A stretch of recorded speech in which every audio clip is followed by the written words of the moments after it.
My name is Gabrielle Welch, And I'm Charity Robinson. and we are BSW students at the University of Georgia, and this is our capstone project. So we have chosen to focus on mental health conditions like depression and anxiety, particularly in middle school aged children.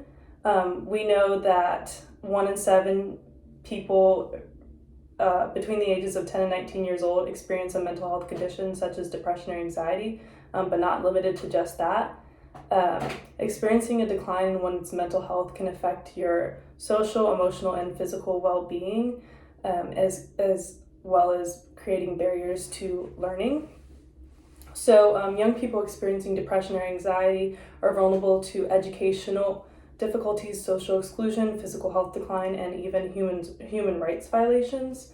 Middle schoolers are particularly vulnerable to this because they are adjusting to a new environment, an influx in hormones that create shifts in their emotional current, new friendships and romantic interests, or the loss of both of those, and then as well as social media comparisons, stress of college and the unknown, high school, and just a bunch of different variables that go in to kind of create this perfect breeding ground for depression and anxiety.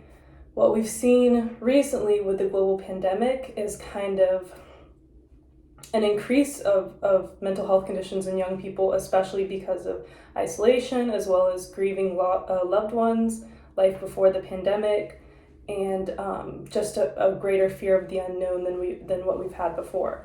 So with suicide being the second highest cause of death among individuals aged 10 to 34, we hope that introducing a more extensive mental health curriculum that is available to children, teachers, and parents will help children with coping strategies to lower these rates of suicide, as well as help young people avoid over-medication, institutionalization, as well as create stronger bonds between the communities that they exist in, like parents, teachers, peers, and groups. So like most people in Capstone, we went through a lot of phases and like a lot of ideas of how we would accomplish this goal. Ultimately, we came across the solution of creating a presentation that would be presented to middle schoolers in the Clark County area. I am interning at Project Safe this semester, so I reached out to the youth advocate, and she coordinated me to this program that is being implemented in middle schools in the area, where they do presentations once a month about things related to mental health and emotional well-being, specifically because we didn't have programs like that when we were in school. We didn't really talk about emotions and other things that are going on with us besides education.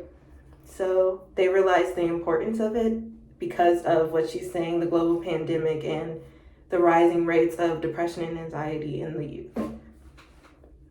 So along with the presentation that we created, which helps children with coping strategies, self-affirmations that they can do in class and kind of learn that in the classroom environment, so that they can take it home with them, or even in the cafeterias, the playground. We've also created a handout for parents because we know that there is a divide. There's a little bit of a divide in age groups, whereas social media is a really big thing now, the pandemic is a really big thing now, and then also just the history of mental health and the stigmatization of that.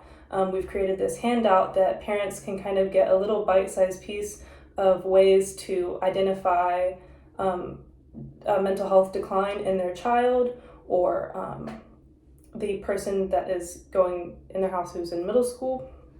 And then on that handout, we've also kind of listed counselors and helplines which they can use to support their young loved one.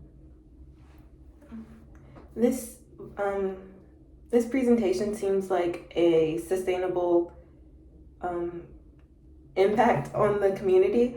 We're only here for a year, maybe less, and this program already exists, and we're just building on something that's already in place and will be in place once we're gone.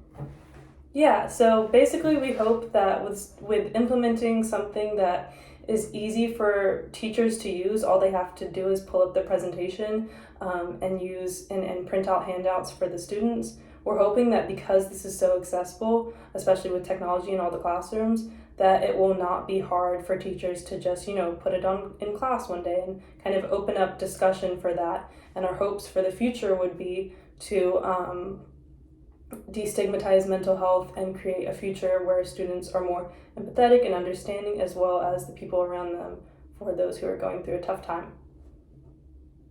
And that's it. Thank you. Nice.